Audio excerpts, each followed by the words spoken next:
Welcome back as we continue our journey through the human body, and we're looking at the importance of salt and water.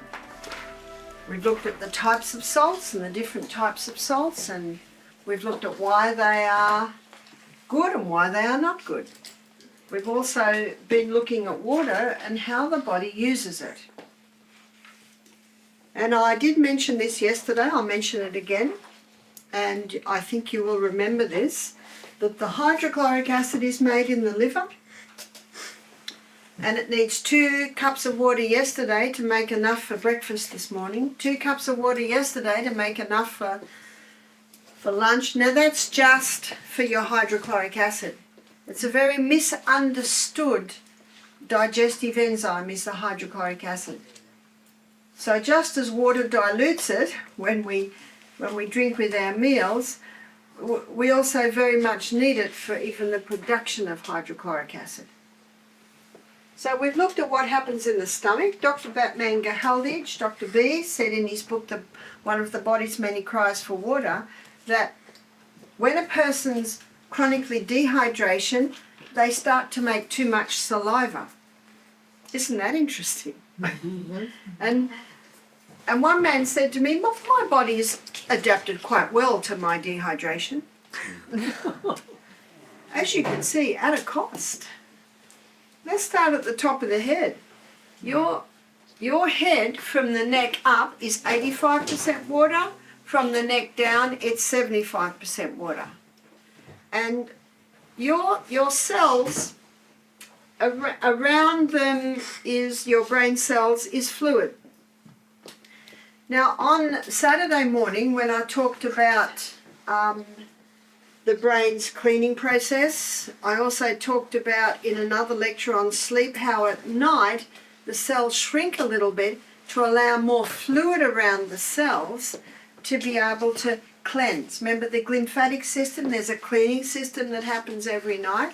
Now just as we would not be able to wash the dishes from this morning's breakfast in 1 cup of water. Those dishes would not be clean, and it's the same with the body, especially the brain. It must have water. So it must have water for the cleaning process. And if the brain cells are dehydrated, they can tend to shrink, and the fluid around them is not as much, and that starts to hurt. So some people will find that their headaches are due to dehydration. It's not the only cause of a headache, but it certainly is one of the symptoms. I remember my husband rang me once. He was in the car travelling, and it was 3 o'clock in the afternoon, and he said, I don't know why, but he said, I've got the most terrible migraine. And he doesn't get migraines. So my first response always is, have you been drinking water? And he went, oh, no. He said, I had water when I woke up, but I didn't have any water between breakfast and lunch. And now it's 3 in the afternoon, and I said, it must be one of the body's many cries for water. So I encouraged him to have half a glass, and then 5 minutes later another half glass, and then he said within half an hour the migraine had gone to a headache, and then keeping drinking with the other half hour the headache had totally gone. It's nice when it's that simple, and it is not always that simple. But it's one of the first things I look at is hydration. Around the joints. You had a question? Yeah, why do you start with half a glass? Because it's too much at once? Really? Yes, it is too much all at once. That's why the illustration of a lot of water into a dry plant. Yeah, you want space. Yeah, you want it in little by little by little. And what I also find is people who don't drink water, they are daunted, or do you know the word daunted? They hesitate at a whole glass of water, so they don't drink water. So that's why it's important to come in and show them how. And have little by little by little. One lady said to me, I don't drink water in the morning because it makes me feel sick. I said, oh, and what are you going to do now? Investigate, put the detective hat on. I said, so tell me when you drink water when you get up. Well, as soon as I get up, I go straight to the kitchen and I fill up 500ml glass and I drink the whole lot down at once. I said, yeah, I'd feel sick if I did that. I said, just do a little bit. But a lot of people have the mentality like my husband, I just want to conquer it and move on. No. So you just have it near you and you just keep sipping, just keep sipping, just keep sipping. Have it in the car, have it in by your bed, have it in the kitchen, and if you're in the workshop, have it in the workshop. If you're in the garden, have it in the garden. Just have it there, and little by little by little. I fly a lot, and it's very important that I drink little by little, because it's not always easy to get out and go to the toilet. And I find if I just sip, it's usually a mouthful at a time, then often I only have to go when I'm in airports between. Obviously the 14-hour flight is a bit different, but I always get Michael to get me a aisle seat so that I can frequent, and I'm very excited when the toilet is nearby, because one way to cope with a lot of flying is to keep very well hydrated. So that's an important point.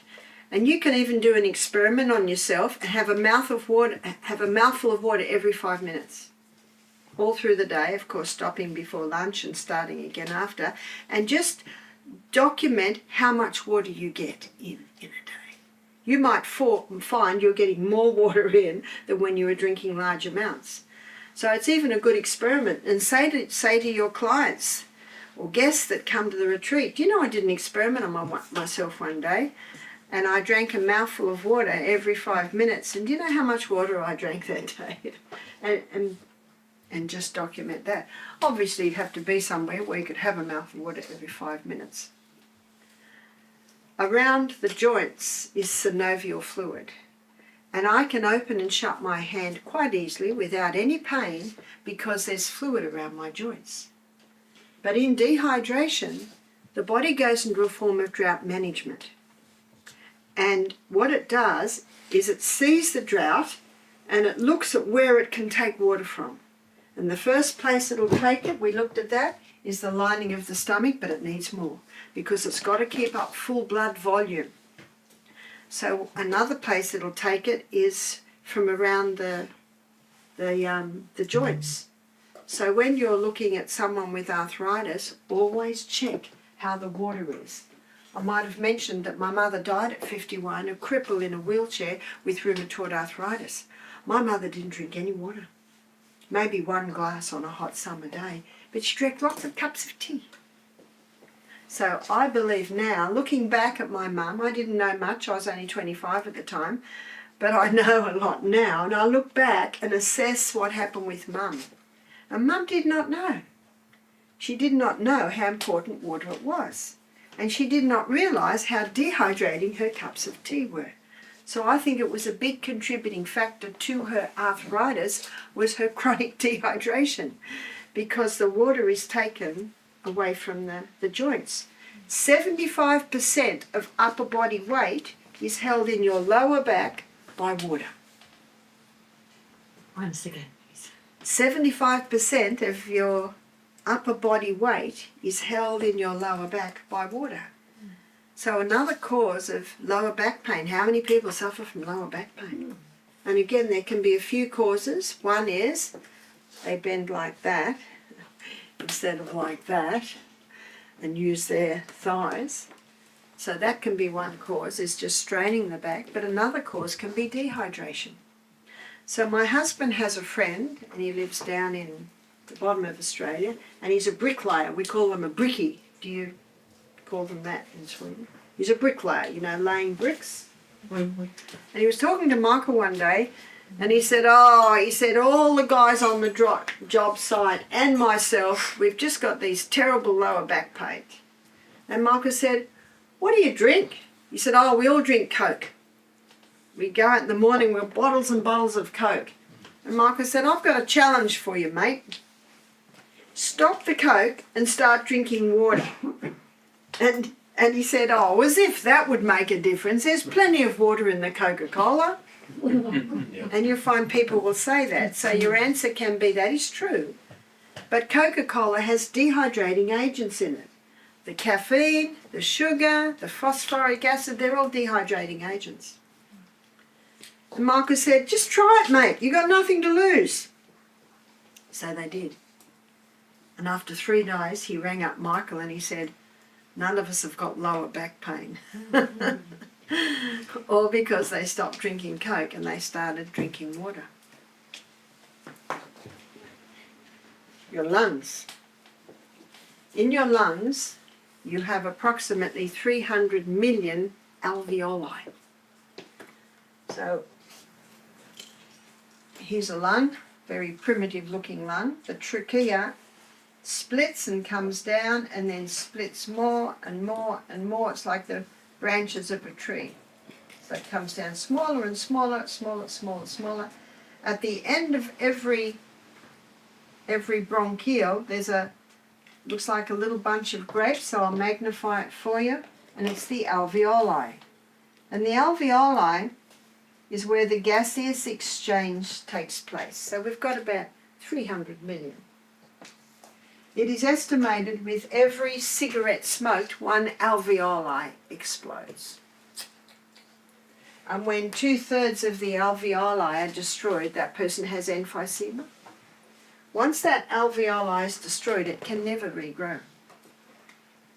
Over the alveoli is a capillary network. So when we breathe in, all the alveoli fill up with the air, and there's a gaseous exchange. The oxygen is picked up, and the carbon dioxide is dumped into the blood, and then we breathe out the carbon dioxide. It's an amazing process, isn't it? Inside every alveoli, there's this minuscule droplet of water. And because of the surface tension of water, you understand surface tension? We were down by the lake the other day, and Sandra said, what's that on the water? And there was a little spider or a little creature, almost like an oversized mosquito, walking on the water. We've seen that, the little creatures that walk on the water. They are able to do that because of the surface tension of water. And because of the surface tension of water, when that droplet of water is in the alveoli, when we breathe out, that alveoli collapses. Which means when you breathe in, you can breathe in your full quota of oxygen. If a person's dehydrated, and maybe in many alveoli they don't have the water or they don't have enough, then the alveoli can't totally collapse, so that when we breathe in the next quota of air, we don't get as much. So when you're well hydrated and your alveoli has that moisture there, you're getting more oxygen. Oxygen, the most vital element needed for life. We need to be well hydrated to be able to get our full quota of oxygen. So let's move down the gastrointestinal tract and we come to the pancreas. Pancreas lives under your left rib, your liver's under your right rib. And the pancreas releases, and we looked at this yesterday, it releases hormones. The hormones are over here. It releases hormones into the blood. And the 2 hormones it releases into the blood are insulin and glucagon. And these are the 2 hormones that are required to balance blood glucose levels. So insulin gets the blood glucose levels down, and glucagon gets the blood glucose levels up again. They're both made from water. So if a person's dehydrated, can you see that can be a contributing factor to their diabetes? So these 2 hormones are released into the blood, but there are enzymes that are released into the gut. We looked at them yesterday. There are enzymes to break down starch, there are enzymes to break down fats, and there are enzymes to break down protein. And we also looked at the fact that it also makes sodium bicarbonate. And the sodium bicarbonate is released to neutralise the stomach acid as it comes down out of the stomach and into the duodenum. All of these enzymes need water to be made. So when a person's dehydrated, it not only can affect their body's ability to manage blood glucose levels, but it can also compromise digestion. So let's move down and we come to the colon. We looked at the colon yesterday. Here's the colon. And then the last part of the colon. One of the main functions of the colon is to take water out so stools are formed. So in a state of dehydration, more water gets taken out than should be taken out. So dehydration can be a contributing factor to constipation. So that's why I always say to the person, how much water do you drink a day? And get them to tell you exactly how much water they drink through the day. And sometimes guests say, oh, not much. So then I say, would that be 2 or 3 glasses? So I'm pumping them to get the info. Oh, sometimes. Would it be a litre? No, not that much. So then you write that down. And that's very important because through the week when they're with you, you can encourage them and say, how are you going? Always smile, very, very much. Have you been able to keep up your water? No, I'm really struggling with that one. Really? Have you tried taking a glass to bed with you? Do you have it when you wake up? See that? Investigate a little bit. And I think I mentioned earlier in the week, there was one lady, she said, I drink quite a lot of water in my cups of tea. Now the herbal teas are almost equal. So definitely the herbal teas are nearly there. They don't have any dehydrating agents. The dehydrating agents are tannin and caffeine and sugar. They are all dehydrating agents. So definitely, and I know some little ladies who are a little underweight, they find it very hard to drink cold water. So you can suggest warm water. You can suggest a little bit of lemon in the water. But a lot of people, when they start doing the salt, after you've had salt, you usually want water. Yes? Yes, can you please spell allergy which is killed by cigarettes? Sorry, say that again. You said about cigarettes, they kill alveoli, something. Alveoli. Alveoli. Yeah, alveoli. Yeah. I thought you said aloe vera. Yeah, we haven't talked about that one today. It's a hard one. And that's an important piece of information, how the cigarettes kill the alveoli. And I was reading a report of these American doctors that had done a report on the effect of cigarettes on the alveoli. And they explained how, and I'll show you this in detail, in fact I'll draw it a little bit more. So the 4,000 or so, they claim even more today, chemicals that are in the cigarettes, they're toxic. The nicotine is toxic, and what it does, usually you've got little fibres here. And I'm sure we all have experienced that, you know, if we've eaten something or drank something, what do we say? It's gone down the wrong way. Because when you swallow, you close your trachea and open your esophagus. But sometimes we might be talking too much or laughing and something goes down here and you cough and you cough and you cough. We've got to get it up and out of there. And I know sometimes in the morning, if I'm running up and down hills, I'll feel to cough and I'll cough up a lump from my lungs. And I'll think, praise God. Because when you're flying, you're not always breathing in the best thing. And what happens is these little hairs, they catch things. catch things, and then eventually you cough it up. I also find that with oil pulling. If I've been oil pulling, sometimes I'll cough something up. And what happens with the cigarette when you're smoking cigarettes is the nicotine, and you've probably seen photos of this. I've seen photos in some magazines as turning people off the cigarettes, is especially that nicotine and that tar. It's sort of all the little fibres lay down flat. They're almost glued down.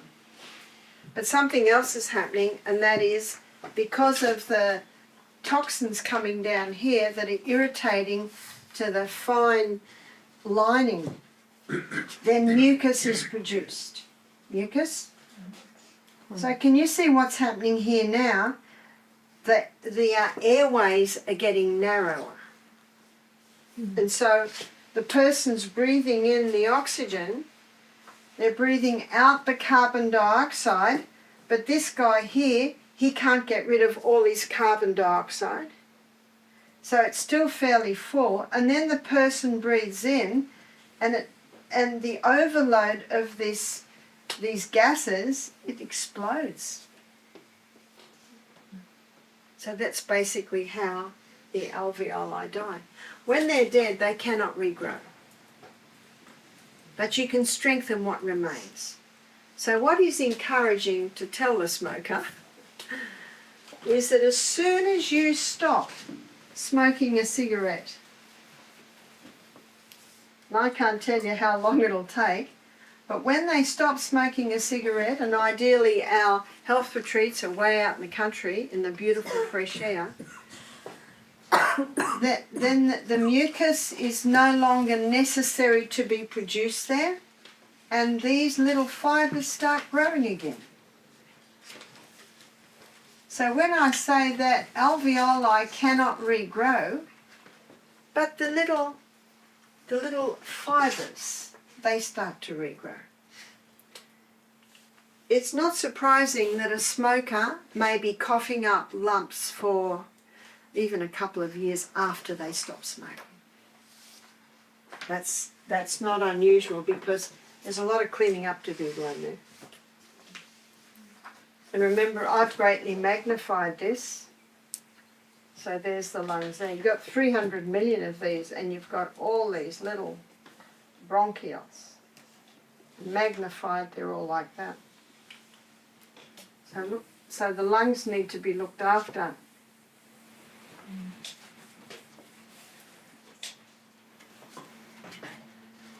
Also, let's look at the urinary system.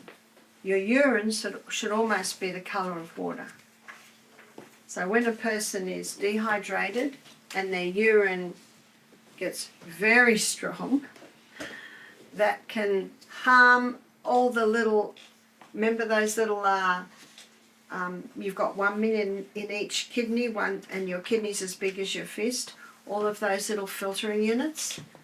The more toxic and the more acidic and concentrated is the urine, the more it harms those little filtering units.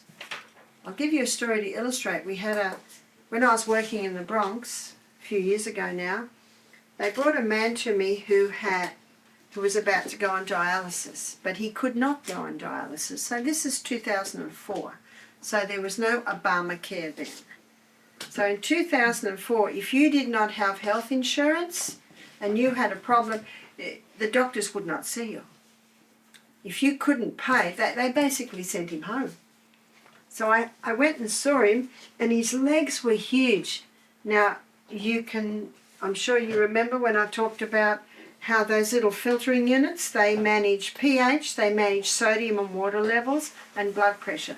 So his blood pressure's up, his legs are huge, his kidneys aren't working very well at all. So I said to him, because he was only, 45, I said to him, have you always lived in the Bronx? No, I've only lived in the Bronx the last 12 years. I said, where did you live before? He said, Jamaica. What did you do in Jamaica? I was a market gardener. What did you drink in Jamaica? I just drank water out on the land. I said, so when you came to the Bronx, did you still drink water? He said, no. Now, when I was in the Bronx, I turned the tap on one day and brown water came out.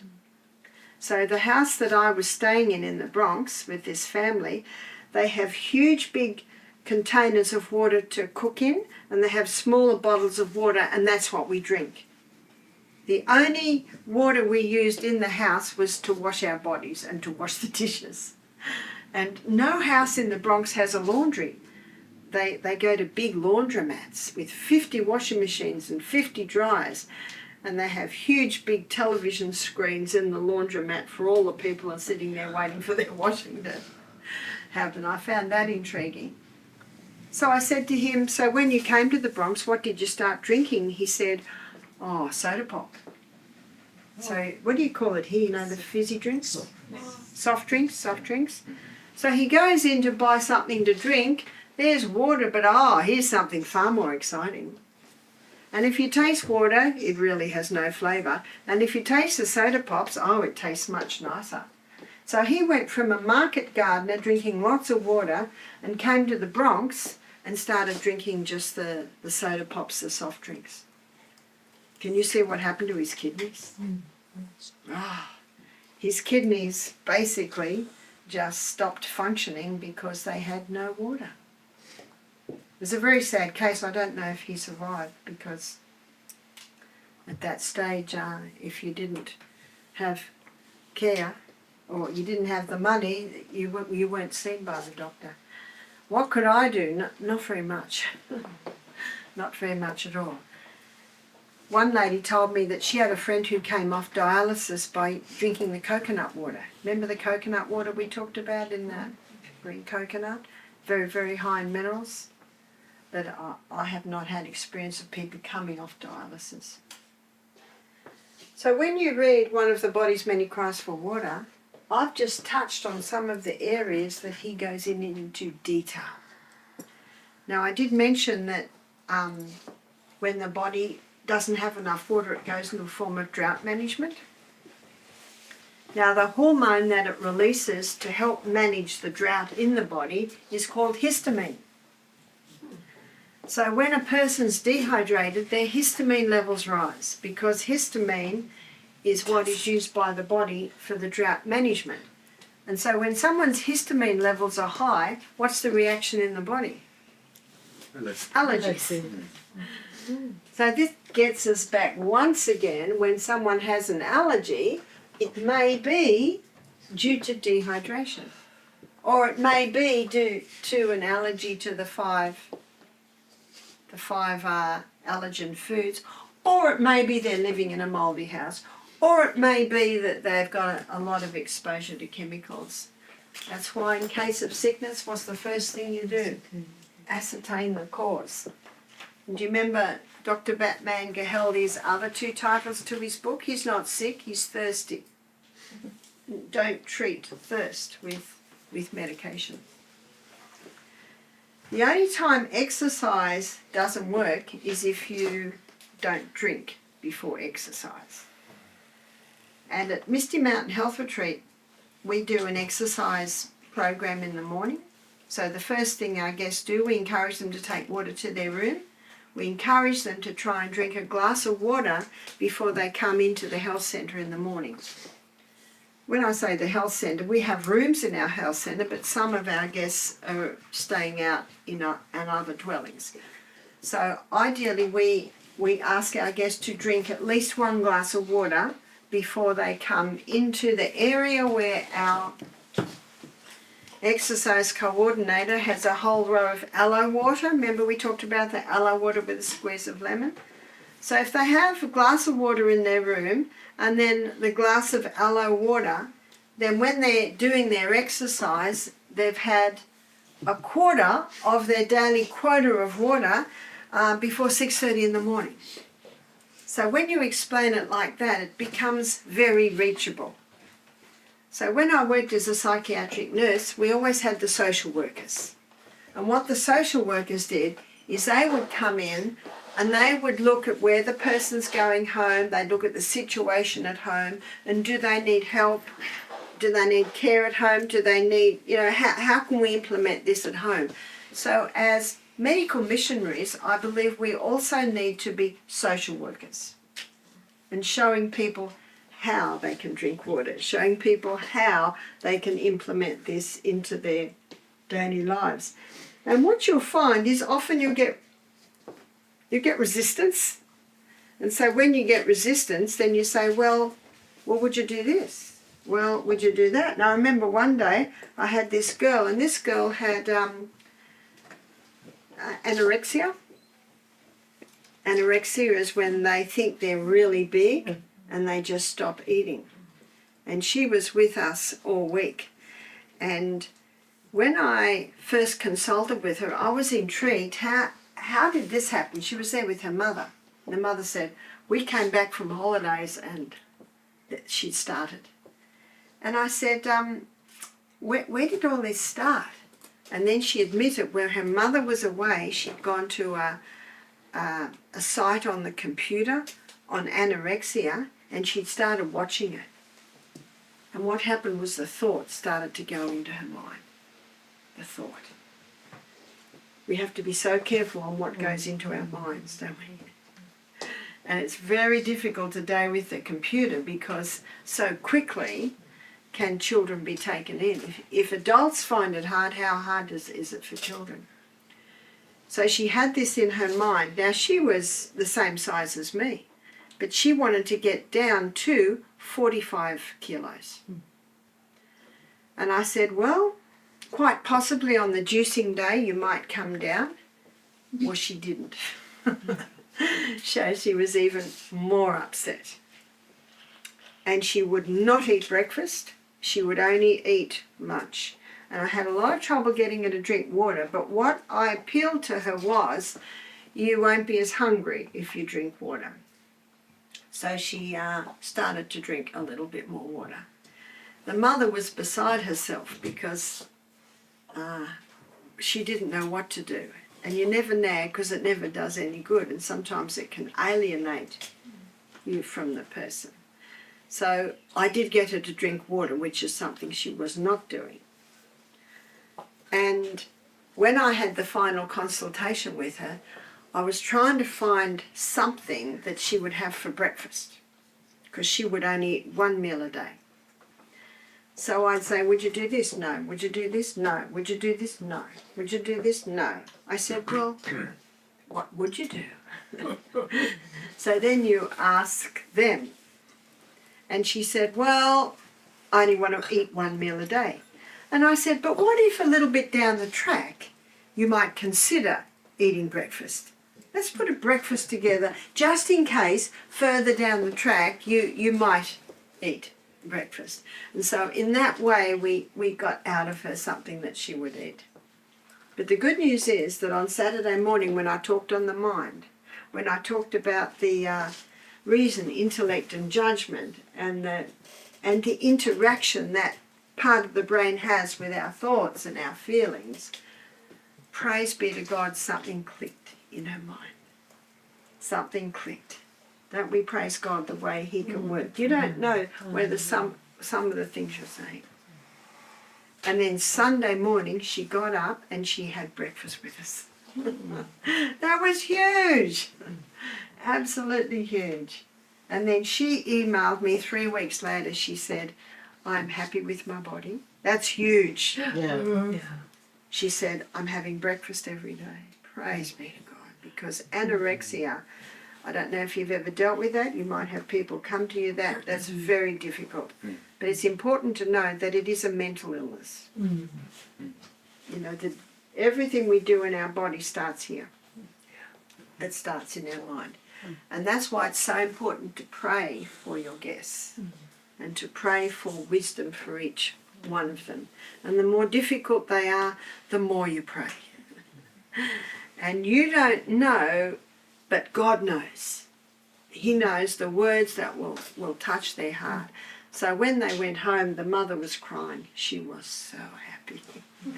She was so happy. But it happened right near the end. So as we're going through the program, we're thinking, what else can we do? What else can we do? So that's why prayer is a very important part of our health centres. I'm going to move into exercise now because I've got 1 hour for exercise, but it's going to take a little bit longer, so I'm going to do a little bit now. Yes? What about the pH value? The pH value? Yeah, Alkaline. drinking water. Yes, you might have heard a lot of alkaline water, have you? Yeah. In fact, it'll cost you a lot of money. I think I know in Australia's about $8,000 for an alkaline water machine.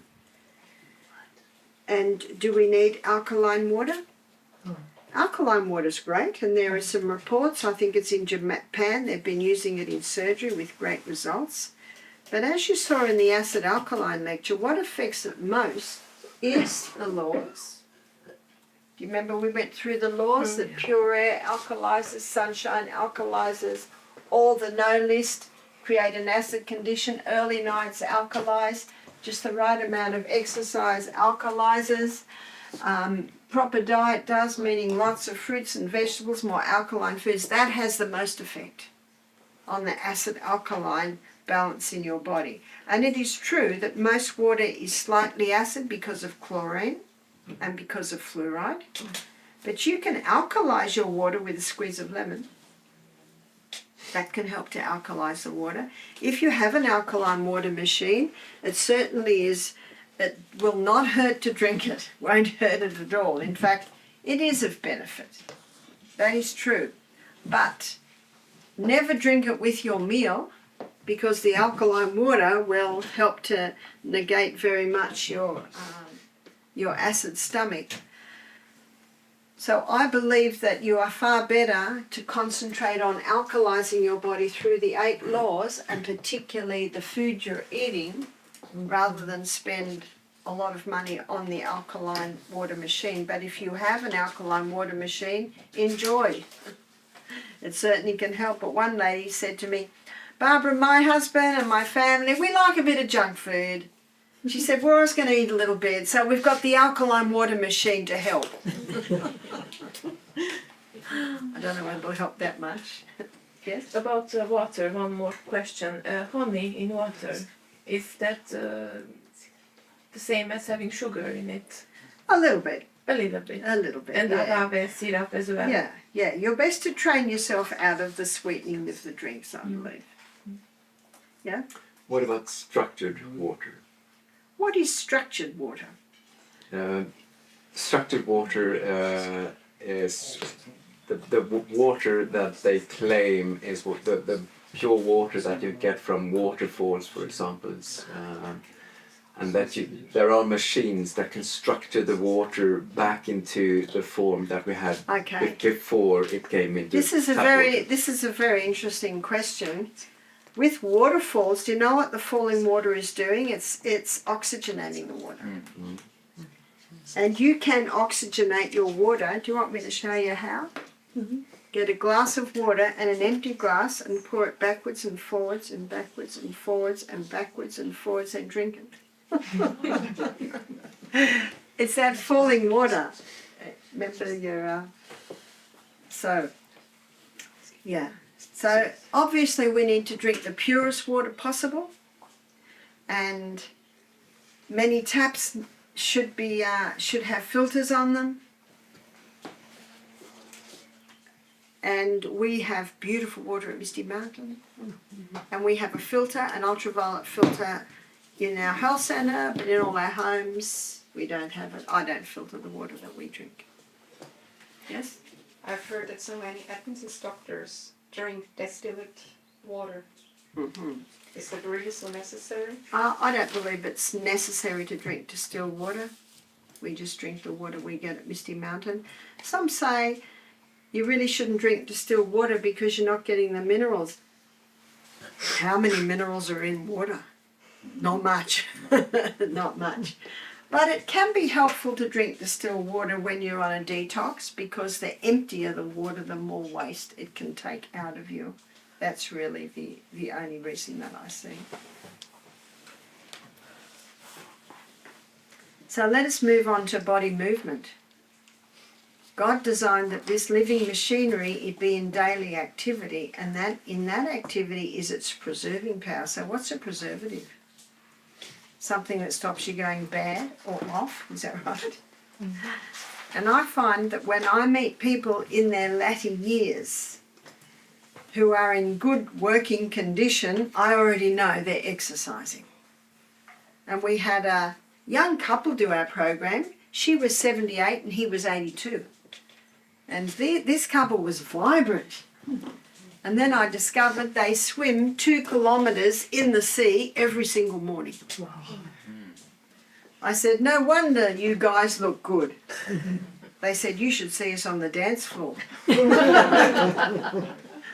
not advanced, but 78 and 82. You know, it was interesting. They were with us for 2 weeks.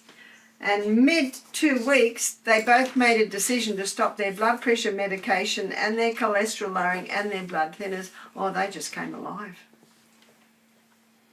A lot of people come to the retreat and choose to start dropping their medication there so that, you know, that you can keep an eye on them. But again, if they, and I think I gave stories earlier of if there's a big reaction, go back on the meds or go back on half meds. You know, and then, but what if the person says, but I want to come off them? I said, yes, that's a good idea, but go a bit slower. Do it over a longer period of time. And I had one guy from, he was from England. He had a stroke, and he had the stroke at the top of stairs. He was about 78, and he'd fallen down the stairs. And he had no ability to move his right side. He built it up a little bit, but what he did was he'd walk like this. And if you ever tried to help him, he'd go, no, I can do it myself, I'll do it myself. And we'd say, would you like us to give you a lift down to the steam bath? Because from the health centre, the steam baths, you know, say the turn on the road up there. No, I'm walking. And when he was trying to get dressed, you'd go to help him. No, I do it myself. I actually think that's why he'd come so far. And he was on quite a bit of medication. He was with us for 2 weeks. Mid 2 weeks, he came to me with the medication in a bag. He said, I'm just going to throw it all in the bin. He said, I'm sick of it. And I said, hang on a minute. You've got medication there for depression and for panic attack. He said, I don't even know why they've got me on it. He said, I've never had a panic attack and I don't know, I've never been depressed. I don't know why they've got me on it. So a guy that was working for us at the time was a chemist. So I said, Andrew, come and have a look at this medication. He wants to stop it. And he looked at it and he looked at the man, he said, do it. And that man never looked back. And I think it's because, you know, the old saying, where there's a will, there's a way. He just said, I'm done with it. He said, it's just so hard. I was so vulnerable that, you know, and the hospital and the doctors, they probably saved my life. And I'm very grateful for that. And they certainly got me up and running. But he said, not now. He said, I'm done with it. And I think that he did not have any effect because he just made up his mind. So the mind is quite an incredible piece of machinery. So what I'd like to look at is what type of exercise is the most effective? Okay. Because there are many forms of exercise and you hear lots of forms of exercises. And what we find is, and the research is also showing this, that the high intensity interval training, and we've referred to it a couple of times this week, the high intensity interval training is basically, as the name applies, intervals of high intensity, intervals of recovery, and it's usually done for a cycle. So the first documented case of the high intensity interval training was from a Japanese physiologist named Tabata. And Tabata was a trainer and his pupils were, or his trainees were figure skaters. And they were figure skating champions. And he implemented interval training. There's a little bit of documentation about it before the war. Apparently Germany was doing it a little bit, but then the war hit and so much was lost. So what he did was he got them to do 20 seconds of high intensity. He got them to do a 60-second recovery time, and he got them to do this for a cycle. What he found was when it came time for the event, they had an edge. And Dr. Doug McGuff, in his book, Body by Science, he also looks at the interval training. He says 30 seconds, 90 seconds recovery, and also for a cycle of 6. So what's the maths on that? Let's be generous. What's that, 15 minutes a day? So we've got no excuse not to exercise. How many people don't exercise because they don't have time? So if someone says they don't have time to do this, you know what I say? It's time to do an assessment of what you do with your time. How much time do you spend on the computer? How much time do you spend on the phone? How much time do you spend on Facebook? WhatsApp? Do an assessment of your time. In the book Christ Objects lesson, on the chapter of talents, Ellen White says there is one talent that we will be held more accountable than any other talent. It is the talent of time. Time. I came to love time, value time, and use time as a mother with so many children, and some of them in school and no electricity. I used time. And I was able to get so much in the day just keeping to time. How about the warm-up? Pardon? Can you do high intensity training without warming up the muscles? Ideally you should warm up. Ideally you should. Now what Michael and I do, and you probably know that most of your stretching should be done after you're warmed up. So you don't want to do too many stretches to begin with. But I think the stretch of just stretching out your hamstrings, which basically is this one, I think that's a good one, especially when we've been laying in bed all night. And what our exercise coordinator does, he gets the guests to hit themselves. Oh, they laugh and giggle, they're hitting themselves all over. And also just shaking your limbs. So a little bit of a warm-up is a good idea. Much depends on what you're going to do for your high intensity. So what Michael and I do is we walk. And our first part of our exercise is walking, and we walk down a slight hill, probably a little bit like the one out here. And I have my bag with my towel in it for my dunk, and I put it on the side of the road where my stairs are down to the creek. And then, so after we've walked for maybe 5 minutes, and then we do our first high intensity up the hill. So looking at where you're going to do it, and all depending what you do for your high intensity, the warm-up is important. If you're rebounding, your warm-up may be just, remember I said this is the health bounce? So you don't jump on the rebounder and start leaping wildly. You do a bit of warm-up. And remember Howard with his hitting of the muscles. So ideally there is a little bit of a warm-up when you're going into that. Most of the research of this high-intensity interval training has been done on the exercise bike. The exercise bike is excellent for people who have hip, knee or ankle problems because all their weight is on the seat, or most of their weight's on the seat. And also if the balance isn't good, they're holding on to the handlebars and they can go very, very fast and do their high intensity, and when they get to the recovery time, then slow. So with Michael and I, we run up the hill and then we walk down another hill and then there's another rise. So we've got this, because we live up in the hills, and there's quite nice hills here. I'm not running at the moment because a week ago I had a very, very sore back, and I tried this morning because it's so much better, and it said no. So I've just got to wait a little bit longer before I can run up the hills. But remember, it's not the odd day you do it or the odd day you don't. It's what you do every day. And because I have been doing this for many years, my body can cope with not doing it hard and fast for a little while.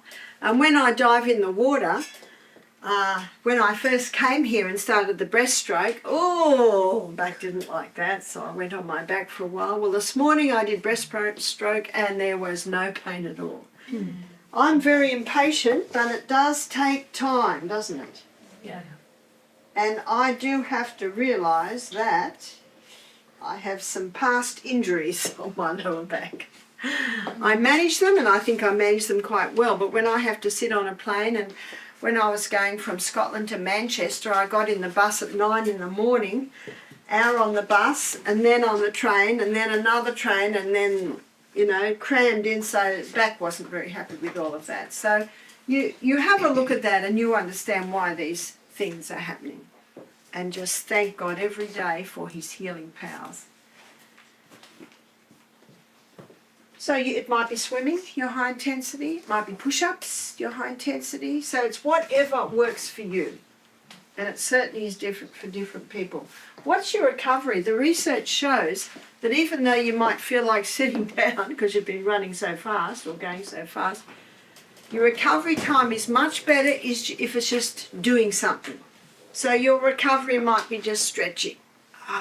Stretch the legs. Or it might be just... So you might be resting the legs that have been going fast and work out on the top. So just doing a little bit is better than doing nothing.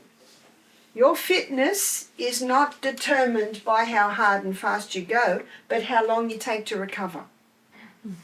Dr. Alces, in his book Pace, he gives the story of a lady who did 7 seconds high intensity and needed 15 minutes to recover. Now, I often tell that story because not many people are that unfit. Now, you know what happens the next day? She might do 8 seconds and have 12 minutes recovery. Can you see that? That's why the word pace, the first word is progressive. This is progressive. What you can't do now, little by little, every day you can do it.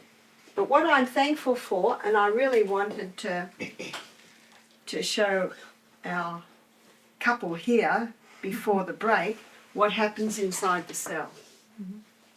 And I'm very happy to Doug McGuff for showing in detail what happens in the cell. So let me very quickly draw this.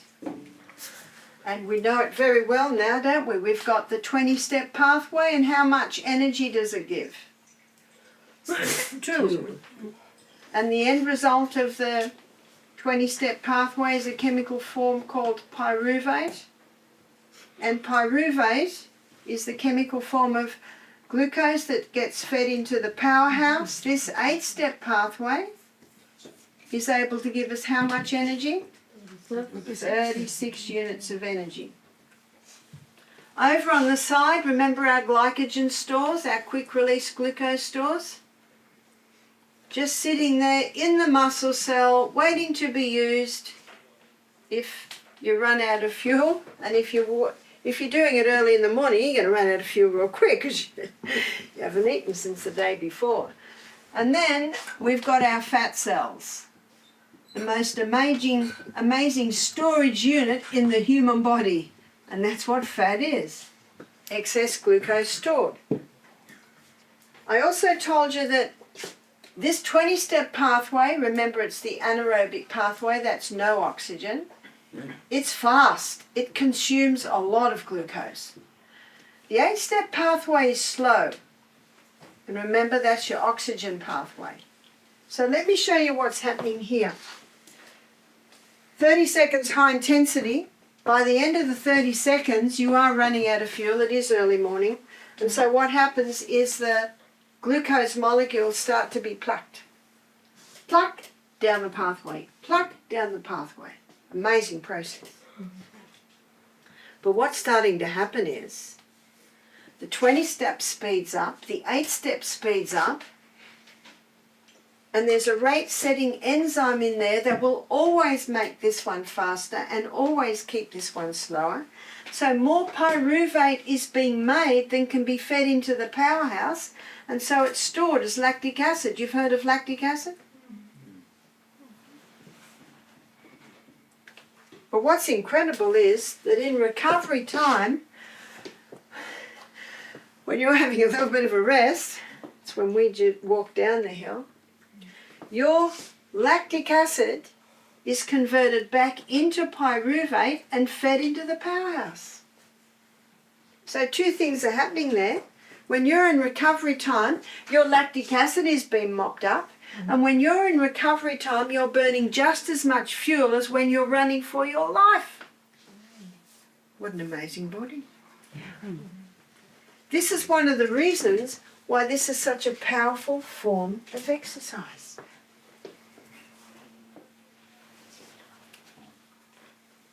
Let's go to the second set of high intensity. We're certainly using up our glycogen stores. Let's go to the third or fourth set. Glycogen stores have run out. Where are we going to get our fuel from now? Now the brain speaks to the pituitary gland, which releases the human growth hormone. And the human growth hormone is very active when we're growing. When we stop growing, it goes into retirement. The human growth hormone, once it's released, triggers a release of hormone-sensitive lipase. Now yesterday we looked at the enzymes breaking down our food. We looked at sublingual lipase under the tongue. What does it break down? Saturated fat. We looked at pancreatic lipase that breaks down our polyunsaturated fats. So what does this lipase break down? What does hormone-sensitive lipase break down? Which fat? Fat. Remember, we're running out of fuel. What's fat? Stored fuel. So the pituitary gland releases the human growth hormone, which triggers a release of hormone-sensitive lipase. It's all designed to give us more fuel. Then the human growth hormone causes the body to stop burning glucose as fuel and become a fat burner. Why? Because glucose burns, do you remember, at 4 calories per gram. Do you remember what fat burns at? 9. Fat burns at 9 calories per gram. So when the body starts burning fat as fuel, it's going to give more than twice the units of energy that glucose will give. Can you see the process? Mhm. There's more. Oh, There's more. How could it get better than that? It does. It does. We were fearfully and we were wonderfully made. The human growth hormone increases the body's ability to utilize protein. We've looked at the importance of protein this week, the importance of eating sufficient protein, the importance of not drinking with our meals so we can break down that protein. Now we look at the high intensity interval training causes a release of the human growth hormone, which increases the body's ability to utilize protein. There's more. The human growth hormone increases the circulation of the blood to the skin.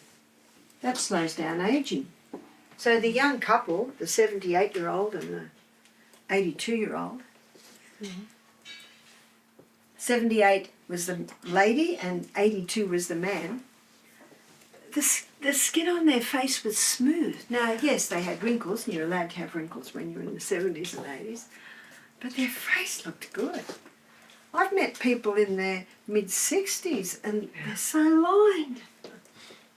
Now, I do understand there's a bit of a genetic thing. I know that the majority of people with dark skin, they don't seem to develop the wrinkles as quickly as the white-skinned people. That's certainly true. The movie stars pay $1,000 a week for this, and I'm offering you cut price today.